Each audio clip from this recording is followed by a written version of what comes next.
Hey everyone, Ryan Young, KAATARO Jiu Jitsu. I hope you're doing well. So I got this idea today from a video that I saw on Rumble, and it's from a channel called After School, SKOOL, and it's about how small habits change, your life. And it was, a piece done by a gentleman named James Clear. Never heard of him before, but I just happened to click on it and I thought it was pretty awesome. So basically it comes down to, and this perfectly ties into jiu-jitsu, perfectly, and actually in life. And I've said many times that jiu-jitsu is just simply a microcosm of life in general. You know, it just means a small little thing that reflects the entire life that we live in. And one of the things that we need to know is that, you have luck and you have habits. We can control our habits, but we cannot control our luck. But there's an old saying that the harder I work, the luckier I get, right? By working, you create opportunities, which just come across without you having to have even worked toward the opportunity, right? Sometimes that big break comes and you're like, damn, how lucky am I? Well, think of it a lot of times has to do with you had to have been doing certain things, going through certain steps. And then because you went through those steps, that opportunity came up, right? So in that way, you, in a way, made your luck, but luck we cannot control. You cannot say, you cannot say, I will be lucky tomorrow at 5 p.m. You can't, right? And if you end up doing something to create an opportunity at 5 p.m., it's because you went to work for it, right? So the more time you train, the luckier you should be, correct? Maybe, right? It all depends on your habits. Now, habits are what we can control, right? I never try to fret what I cannot control, and neither should you, right? If somebody's driving like a jerk on the road, you can choose to get very upset about it. And you can choose to get into a road rage incident going, what the hell is this person doing? And get all pissed off about it. That's a choice. I try now, and people just go and cut me off. I just think to myself, yeah, whatever. Right? Because why? Is it worth getting upset over? Right? You control your emotions and you control your thoughts. So, I'll give you an example. And it's a story that I had heard years and years and years ago. When I say that, I mean like 20 years ago, right? And it was about a man who was going to be doing the biggest presentation of his career, right? It's, let's say you're in sales and you're looking to close that whale, right? A whale is somebody's a big client, right? Or a big prospect. Let's say you normally make $1,000 on a transaction, but this whale was going to bring you $100,000 in a transaction, right? I mean, that is that much bigger. I mean, this is a make or break type of transaction. So you know when this day is happening, right? Because it's, let's say you scheduled it last week for today. Today is Tuesday. And later on today is when I have that appointment. So what I do is I set my best suit aside, or I might even bought a suit for it, a special custom tailored shirt. I got new shoes, new belt, new tie, everything, right?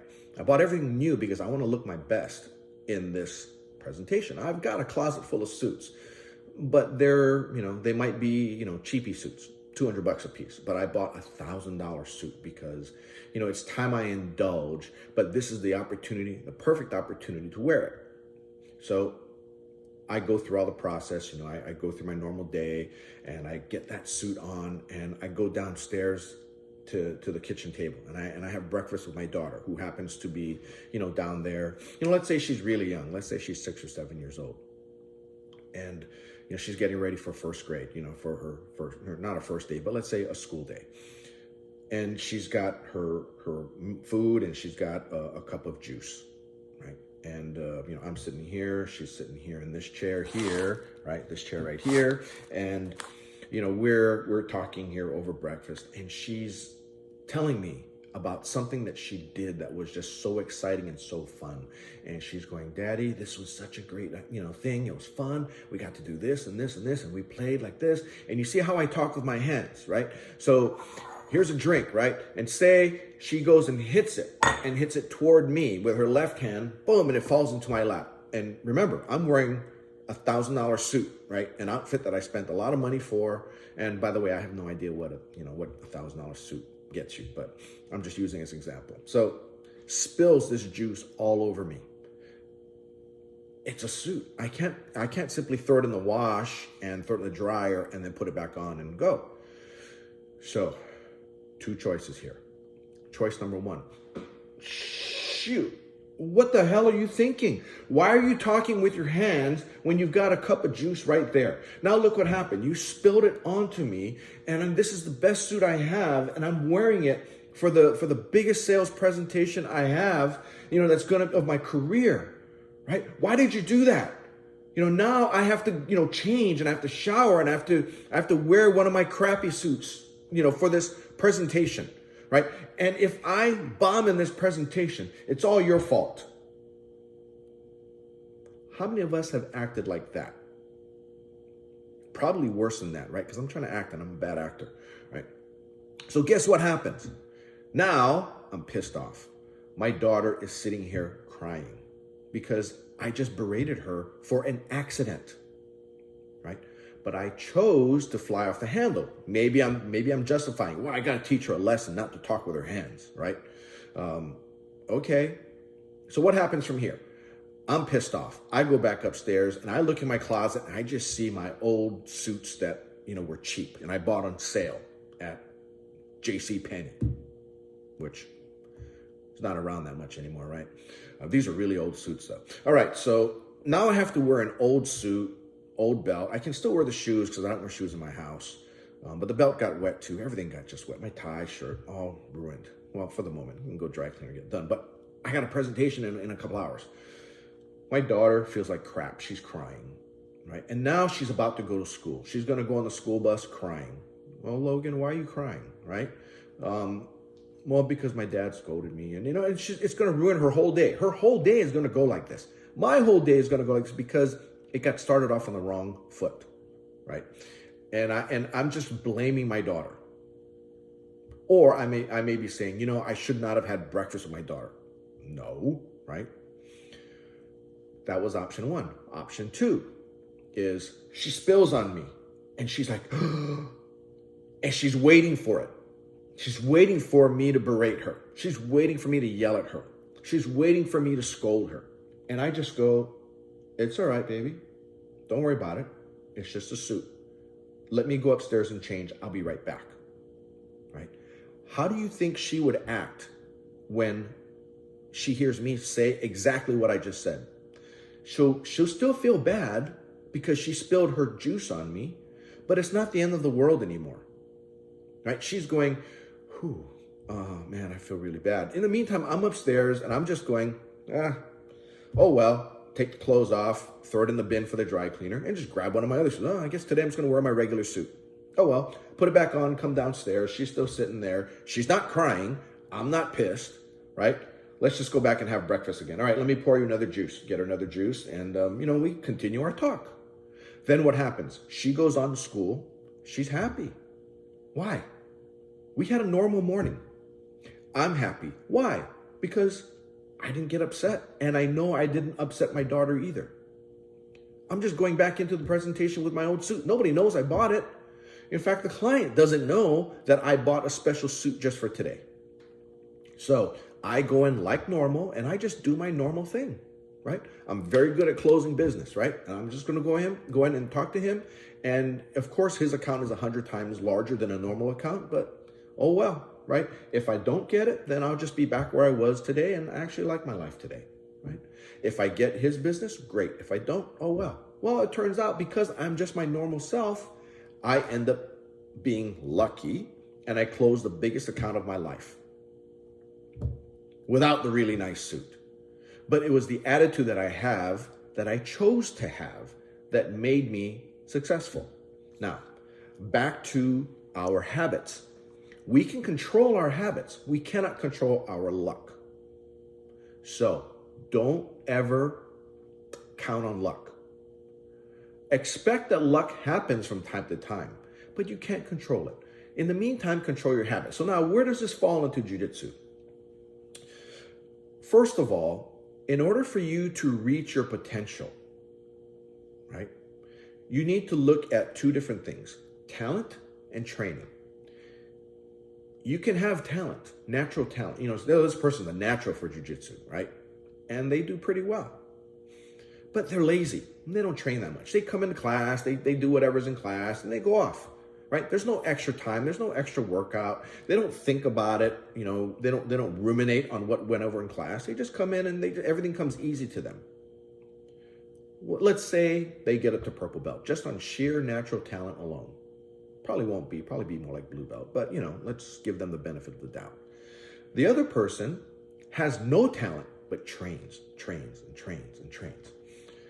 And this person gets up to a purple belt and they're stalemated. The person who trains, who has no talent, can get frustrated and say, man, you know, all I do is train. I spend 8 hours a day training. And here's this guy who only trains, you know, 2 hours, 3 times a week. And he still keeps up with me. I still can't beat him. That's just the way it is. I can choose to be upset about it, or I can choose to say he's naturally talented. And it took my training and my practice and my repetition to be able to keep up with someone who's got natural talent in jiu-jitsu, right? Now, all I can control, like I said earlier, is my habits. Well, what are my habits? Well, I get some good sleep. I eat well. I get a lot of training, as much as I can, right? Come to class as often as I can.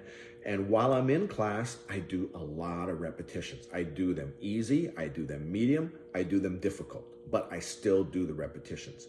I can control that. And because I do that, I will be really good. Now, sometimes we as individuals need a push, right? We need that coach to tell me, Ryan, why are you not doing what I asked you to do last week? Oh, yeah, you're right. Let me go back and do it, okay? So then I go back and do it. Now, here's the thing. Small habits make for great changes in life in the future. Small habits today, right? So a lot of times you think to yourself, I want to be a black belt. Well, it's like trying to eat an elephant in one bite. You're not going to do it. You have to do it. You have to think to yourself, okay, well, how about brown belt? That's the belt before black. Still kind of far. All right, purple belt. Yeah, well, you know, he's been training many years and he just got his purple belt. Okay, blue belt. Well, blue belt is a goal. Okay, that's the first color belt I can do, right? Going from white to blue. We don't do stripes, by the way, so we don't use, 1, 2, 3, 4 stripes as steps, as goals. Anyway, it's kind of a Dave Kama thing. But then again, the reason why we don't stripe white belts is because we never got white stripes on our white belt when we were white belts. Halson didn't give them, Hoyce didn't give them, Horian didn't give them, Hickson didn't give them. So that's kind of why, we try to be as traditional as we can. So that's just a little aside on stripes.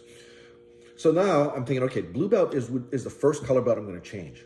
All right, how do I get to blue belt? Well, you've got a curriculum.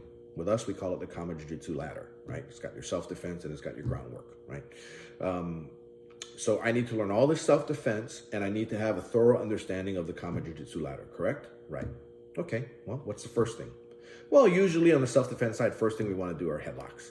Okay, well, let's learn the headlocks. What about on the ladder side?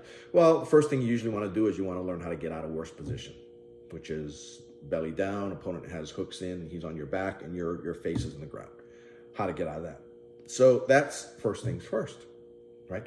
That's a small thing to work on. It's a small habit. Just work on it. Make it so you come in, if you're early, grab a partner in class and say, hey, come on here for a sec. Can you get me in worst position, right?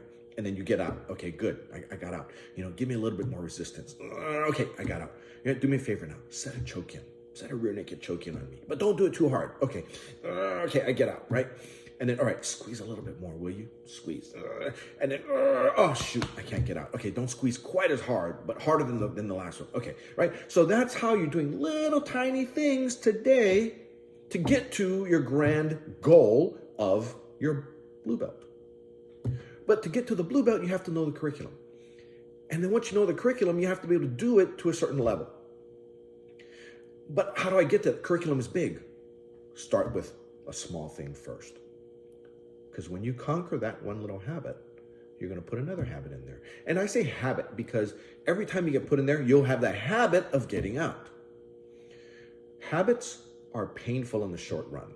Good habits, right? Bad habits, a little different story, which I'll explain to in a second here.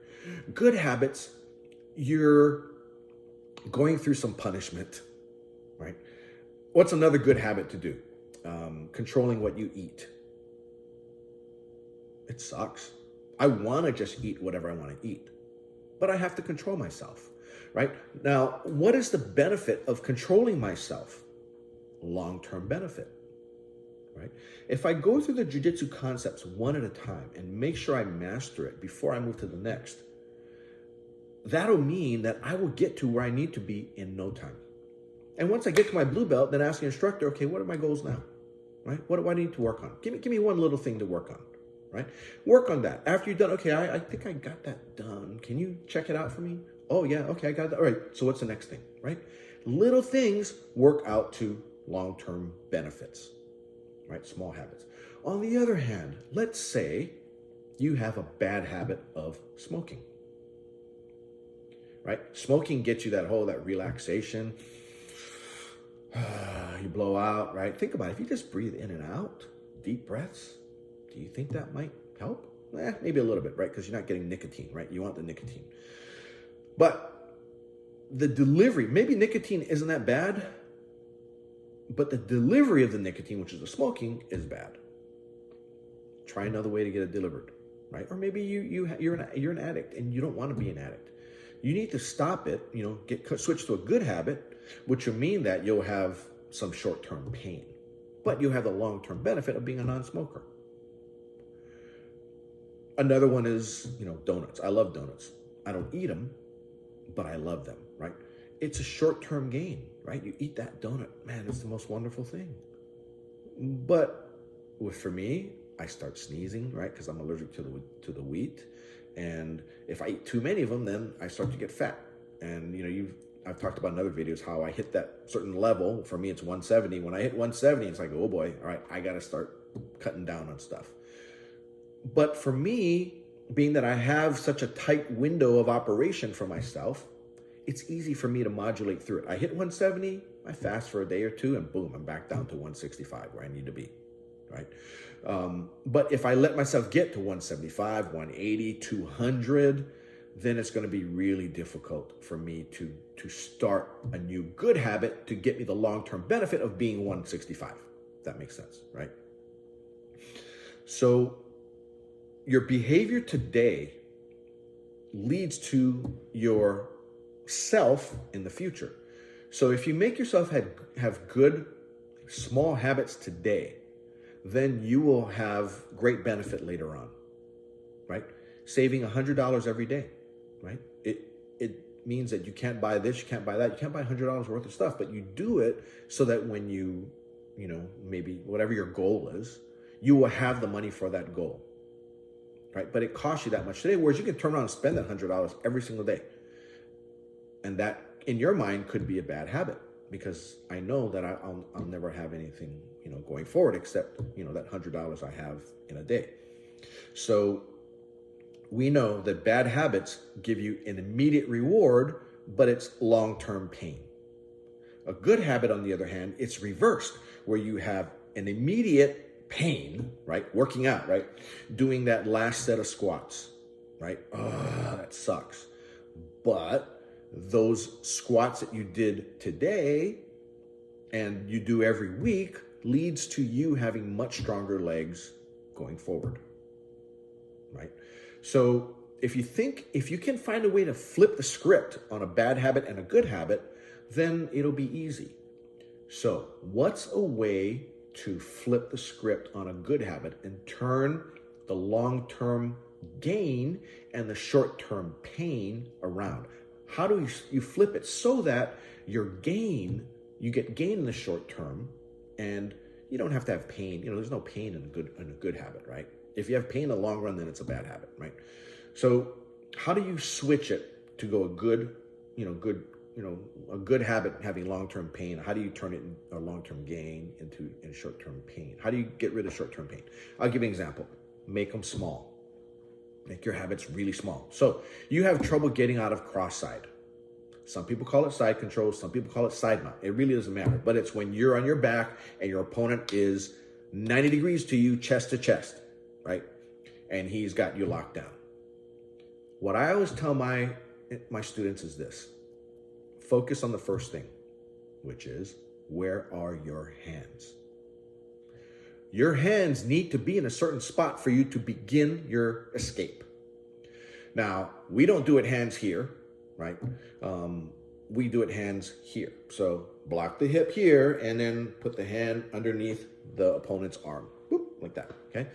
Once I get my hands here, I know my escape. A lot of times when people are, beginners, they don't focus on where to put their hands. They know the escape once you get them started. Right? It's like having a kid on a motorcycle, right? If you get him on the motorcycle and if you just simply hold him up, then he'll go, right? But up until that point, he doesn't know how to, get himself balanced or anything. But once you get him balanced, they go. Same thing with putting your hands in the right spot. Once your hand's in the right spot, the way you're taught the defense is, okay, put your hand here and here. Okay, now you're going to do this, boom, you're out. But if you're out here, then I don't know where to start. Okay, where do your hands belong under side control? Cross side one, as we call it. Here. Oh, and they do the escape, right? It's a small habit of putting your hands in the right spot that leads to the greater escape. Now, let's say you already put your hands in the right spot, but you still get kind of lost. Well, chances are you won't be if you were taught the escape correctly. But, then it's like, okay, you're still lost for me. Your hands are in the right spot. Now I need you to get yourself such that you get your arm into that point here, underhooking, his armpit, right? Get to that point so you can now get, and they can finish the escape, right? So that's really how to get yourself trained to think small habits. This can work not only in jiu-jitsu, it works in everything. Right? Think of anything that you do that you say, man, I wish I didn't do that, but I can't help it. Why can't you help it? It's because you're getting the short-term benefit and you're keying off of the short-term benefit. You're not keying off of the long-term, right? I was in financial services for a number of years, and I would advise clients about, younger clients about putting money away. Why? Well, so that you have money for retirement. Well, that's 40 years from now. Why am I going to worry about that today? So what I would do is I would do the old time value of money kind of thing and show them how $100 every month would lead to $1 million by the time you're, I don't think it was $60 or 60 years old or something like that. I can't remember anymore. At a very, at a relatively low interest rate. However, if you didn't start until you were 30, then you would have significantly less. If you didn't start until you're 40, you'd have even much less. So the person who started at 20, for instance, who dealt with the small problem now, they'll have great benefit later on. But the person who just said, forget it, I'm just going to spend that money and I'll do it later, they have to put much more money down every month to get to that $1 million, right? And the same thing happens with insurance, right? How many people do you know who maybe got disabled at a young age, car accident, whatever, not even their fault, but major car accident, and they can no longer work, right? But they didn't have any disability insurance because they thought, I'm 40 years old, I'm not going to be disabled. Or, I'm 40 years old, it costs a lot of money to insure that, and it's only insurance I'm going to have for 22 more years, right? I'll be good. They get in that accident and they now are not dead, so their life insurance won't pay, but they're disabled and they have no disability insurance. Now that's going to be some serious pain, right? For people who live hand to mouth, they'll lose their home. They'll end up, oftentimes end up homeless unless they have a plan B that they've been, setting up all this time, that they don't need to be able-bodied to get it done. Another thing with regard to that is don't put yourself in bad positions. Because when you put yourself in a bad position, you're rolling the dice on your future, right? You let yourself, you get a good guard choke on somebody, right? He stands up in your garden, he picks you up, and you go, I got this choke, though. I got this choke. I really do. It's deep. I can feel his neck. I don't feel any jaw, right? And what happens? Boom, he slams you.